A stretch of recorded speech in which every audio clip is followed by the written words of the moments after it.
Hello students, हमने आपको last video में पढ़ाए थे प्रेजेंट टेंस के टाइप और प्रेजेंट टेंस। आज हम पढ़ेंगे present continuous tense. Present definite के बाद कौन सा टेंस आता है? Present continuous tense. कौन सा आता है? Present continuous tense. Present continuous tense वही इंट्रोडक्शन क्या होता है इसका? इंट्रोडक्शन, जिसको हम हिंदी में बोलते हैं पहचान। क्या बोलते हैं? पहचान। रहा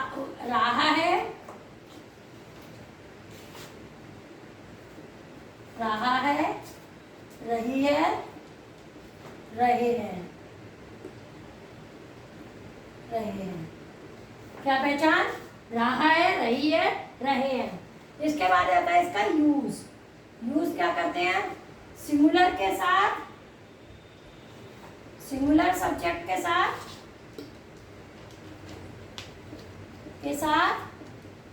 इज क्या लगाते हैं? इज। प्लूरल के साथ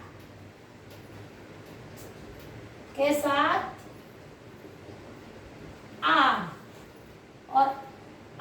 और आई के साथ क्या लगाते हैं? एम का यूज करते हैं।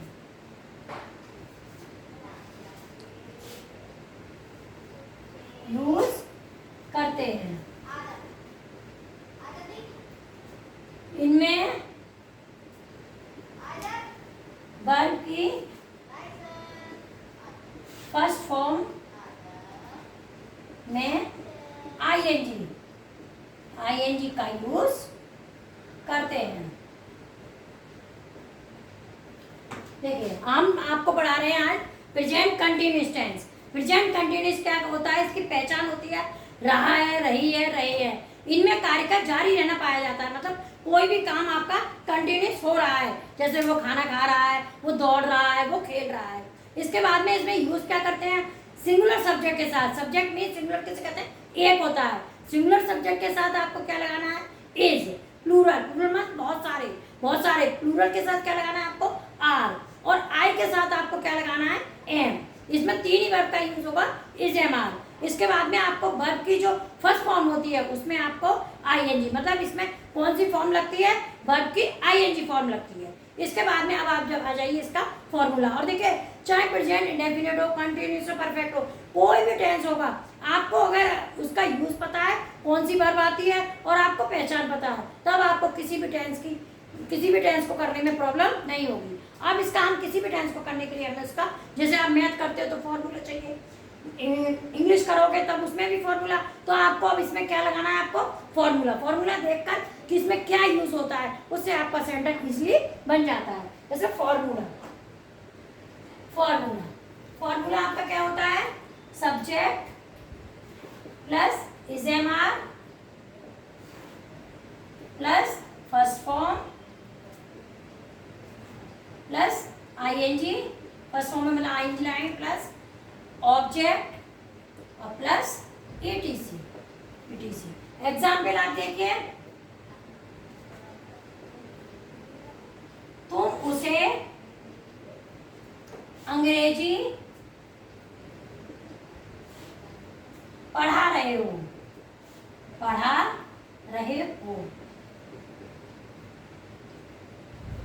तो सब्जेक्ट आपका क्या है? यू। रूलर है, इसका मतलब क्या आएगा? आर।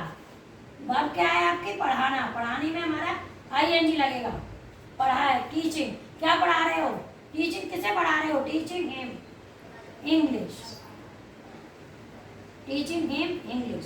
देखिए फॉर्मूला कैसे लिखते हैं? फॉर्मूला में सबसे पहले आप लिखेंगे सब्जेक्ट, यानी जो हमारा कोई भी सेंटेंस होता है उसमें जो हमारा मेन होता है उसे हम बोलते हैं सब्जेक्ट। इसके बाद में उसमें जो यूज होता है, क्या यानी हम कंटिन्यूस पढ़ रहे हैं तो इसमें क्या यूज होगा?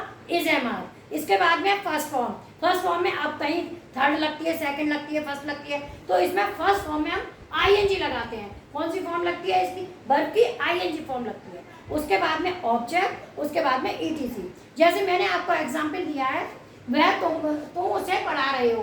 मैंने आपको एग्जाम्पल दिया, तुम उसे अंग्रेजी पढ़ा रहे हो। क्या एग्जाम्पल दिया है मैं आपको कि तुम उसे अंग्रेजी पढ़ा रहे हो। अब इसमें हमें फॉर्मूला देख के यूज करना है।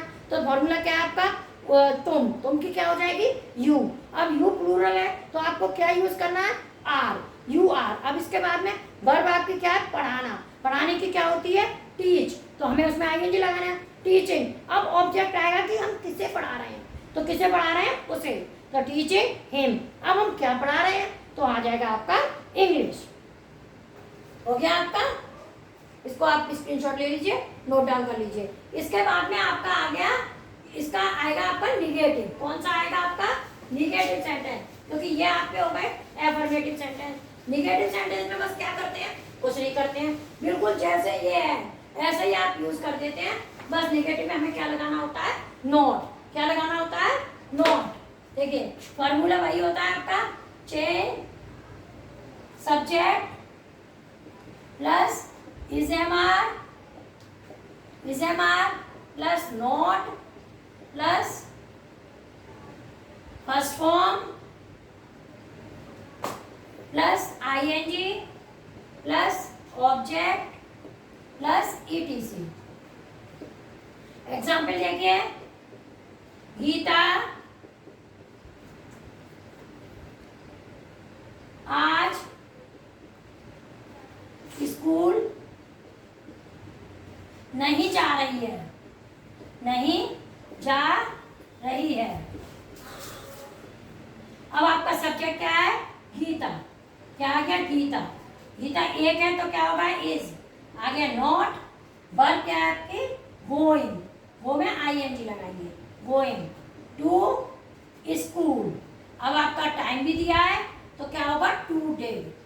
देखिए आपका ये हमने आपको बताया निगेटिव सेंटेंसेस। निगेटिव सेंटेंस में क्या होता है, केवल नोट लगता है और आपका जैसे फॉर्मूला होता है वैसे ही। देखिए पहले की तरह आपका फॉर्मूला है, subject plus is am are plus not plus first form of the verb ING object ETC. Gita आज स्कूल नहीं जा रही है। अब गीता, गीता आपका सिंगुलर है तो हमारा सब्जेक्ट क्या है, गीता।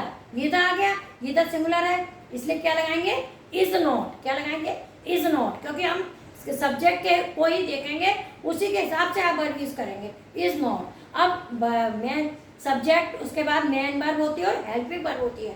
तो आपकी इजेमार वगैरह होती है, ये कौन सी होती है, is am are, will, shall, can, could, do, does, ये आपकी होती है हेल्पिंग वर्ब। कौन सी होती है, हेल्पिंग वर्ब, जिनकी सहायता से हम टेंस को करते हैं। तो आपका प्रेजेंट कंटिन्यूअस में क्या आता है, इजेमार, तो हमारी ये है हेल्पिंग वर्ब। इसके बाद में अब होती है मेन वर्ब। मेन वर्ब क्या होती है, एक्शन, जो कार्य हो रहा होता है। जैसे इसमें क्या हो रहा है, पढ़ाना हो रहा है, तो पढ़ाने की हो जाएगी, इसमें काम क्या हो रहा है, सॉरी इसमें हो रहा है जाना, तो जाने की हो जाएगी गो, तो हम उसमें आईएनजी लगाएंगे।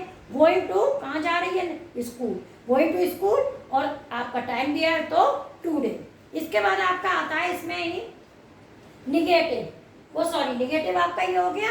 इसके बाद में इसमें आता है इंट्रोगेटिव। कौन सा आता है, इंट्रोगेटिव। देखिए किसी भी टेंस के लिए, चाहे आप कोई भी टेंस करेंगे, उसमें पार्ट तीन ही होते हैं, एफर्मेटिव, निगेटिव, इंट्रोगेटिव, और कहीं कहीं जो इंट्रो बीच में इंट्रो वर्ड आता है उसको कहीं कहीं डबल इंट्रोगेटिव बोल देते हैं। तो इस तरह से आपके तीन होते हैं। तो आपका एफर्मेटिव हो गया, आपका निगेटिव हो गया, अब आपका आ गया थर्ड इंट्रोगेटिव। इंट्रोगेटिव में क्या है, वही फॉर्मूला होता है, अगर क्या शब्द से शुरू होता है तो इजेमार पहले लिखते हैं, इंट्रोवर्ट से शुरू होता है तो इजेमार बाद में लिखते हैं। जैसे मैं आपको दोनों एग्जाम्पल एक्सप्लेन कर रही हूँ। देखिए पहले मैं कर रही हूँ जो क्या से शुरू होगा। जैसे एग्जाम्पल लिखिए, क्या राहुल अपने भाई को बुला रहा है, बुला रहा है। देखिए क्या, अब ये क्या शब्द राहुल से पहले है, इसका मतलब राहुल एक है, तो हम क्या लगाएंगे, इज। इसके बाद में हमारा आ जाएगा सब्जेक्ट, आपका क्या है, राहुल। अब इसके बाद में क्या आ जाएगी, वर्ब। वर्ब आपकी है कौन, कौन। अब इसमें हम क्या लगाएंगे, आईएनजी। अब राहुल लड़का है तो क्या हो जाएगा, हिज ब्रदर, देखिए हिज ब्रदर, इसका भी फॉर्मूला क्या होता है, इज एम आर फॉर्मूला जो आपका होता है। और आप अच्छे से एक्सप्लेन देख लीजिए, कहीं आप एग्जाम्पल से ना समझे तो मैं आपको फॉर्मूले से, is am are plus subject plus first form plus ING plus object plus etc. मैंने आपको फॉर्मूला इसलिए लिखा था क्योंकि मैंने ये सिंपल इंट्रो का आपको प्रेजेंट में समझा दिया था, नहीं समझ में आया तो समझ लीजिए कि इसमें भी वही फॉर्मूला है कि इज एम आर अगर क्या शब्द सब्जेक्ट से पहले आता है तो इसका मतलब उसकी इंग्लिश नहीं लिखी जाती है। जो टेंस होता है उसमें जो वर्ब यूज होती है, हम जैसे प्रेजेंट डेफिनेट में हम डू डज यूज करते थे, प्रेजेंट कंटिन्यूस में हम क्या करते हैं, इज एम आर। तो क्या शब्द की इंग्लिश ना लिख के उस टेंस की वर्ब लिख दी जाती है। तो आपका जैसे ये है, क्या राहुल अपने भाई को बुला रहा है, तो क्या, अब इसमें राहुल से पहले क्या है, इसका मतलब क्या की वैसे बात होती है, लेकिन राहुल से पहले है इसलिए क्या की इंग्लिश नहीं आएगी। क्या आएगा, अब राहुल सिंगुलर है तो हमारा क्या आएगा, इज। हमारा आ गया इज, इसके बाद हमारा क्या आ गया, राहुल, राहुल आ गया। अब अगर नोट होता है, इसमें नोट नहीं है, अगर इस तरह के सेंटेंस में नोट होता है तो बच्चों सब्जेक्ट के बाद नोट लगाते हैं। अब इसमें है नहीं तो हम नहीं लगाएंगे। फिर हमारा है वर्ब, वर्ब क्या है आपकी, बुलाना, बुलाने की क्या होगी, कॉल। अब इसमें हमें आईएनजी लगाना है तो कॉलिंग, किससे बुला रहा, हिज ब्रदर, क्योंकि राहुल सिंगुलर है और लड़का है इसलिए राहुल के साथ अपने की क्या लगेगी, हिज। अब आ जाएगा आपका डबल इंट्रोगेटिव वाला। डबल इंट्रोगेटिव का फॉर्मूला क्या है आपका, इंट्रोवर्ड। सबसे पहले हम क्या लिखते हैं, इंट्रोवर्ड। ये आपका डबल नेगेटिव का फॉर्मूला है, क्या आएगा, इंट्रोवर्ड। इसके बाद में आपका वही जो आता है इज एम आर, मतलब जिस टेंस में जो वर्ब आती है वही आपकी आती है, इज एम आर। इसके बाद में आ जाएगा आपका सब्जेक्ट, क्या आएगा, सब्जेक्ट प्लस वही वो आपका सेम फॉर्मूला है, first form plus ING plus object plus etc. अब देखिए एग्जाम्पल आपका है, अध्यापक तुम्हें क्यों डांट रहे हैं, अध्यापक तुम्हें क्यों डांट रहे हैं, अध्यापक तुम्हें क्यों डांट रहे हैं। देखिए क्योंकि पहले आएगी क्या हो जाएगा, वाई। अब इसके बाद में अध्यापक के हिसाब से is, why is the teacher, why is the teacher. अब डांटने की होती है बच्चों स्कोल्ड, क्या होती है, स्कोल्ड, स्कोल्ड। तो आपका क्या आ जाएगा, स्कोल्डिंग यू, क्या आ जाएगा, यू। देखिए डबल इंट्रोगेटिव का क्या होता है, डबल इंट्रोगेटिव में सबसे पहले हमें फॉर्मूला जो लिखना पड़ता है वो लिखते हैं इंट्रोवर्ड। क्या लिखते हैं, इंट्रोवर्ड। मीन्स कौन से होते हैं, क्या, क्यों, कब, कैसे, ये सब आते हैं सब्जेक्ट के बीच में, लेकिन हम इंग्लिश का बनाएंगे, इंग्लिश करते समय हमें सबसे पहले उसी को लिखना है, इंट्रोवर्ड। इसके बाद में उस टेंस की helping verb, is am are, इसमें आपके इज एम आर आ रही है तो इज एम आर। उसके बाद में सब्जेक्ट, फिर फर्स्ट फॉर्म, ये फर्स्ट फॉर्म हो, थर्ड फॉर्म हो, जो भी फॉर्म हो, इसमें फर्स्ट फॉर्म में आईएनजी आती है, उसके बाद ऑब्जेक्ट ईटीसी। जैसे आपका एग्जाम में अध्यापक तुम्हें क्यों डांट रहे हैं, अब इसमें क्यों शब्द कहाँ है, बीच में है ना, तो हमें कहाँ लिखना है, सबसे पहले, क्योंकि क्या होती है, वाई। अब इसके बाद में अध्यापक, अध्यापक एक है क्योंकि सब्जेक्ट के अकॉर्डिंगली हमें वर्ब यूज करनी है, हेल्पिंग वर्ब। और कहाँ पे यूज करनी है, इंट्रोवर्ड के बाद और सब्जेक्ट के पहले, मतलब इंट्रोवर्ड और सब्जेक्ट के बीच में हमें वर्ब यूज करनी है। तो क्या हो जाएगा, अध्यापक एक है, टीचर इसलिए इज, तो वाई इज द टीचर। अब डांटने की आएगी, डांटने की होती है स्कोल्ड, रिव्यू, क्या ही होती है, तो हमने यहाँ पे क्या यूज किया, स्कोल्ड, स्कोल्डिंग, क्योंकि मैं आईएनजी लगा, स्कोल्डिंग यू। स्क्रीनशॉट ले लीजिए, नेक्स्ट पार्ट में आपको मिलेगा present perfect tense. Thank you.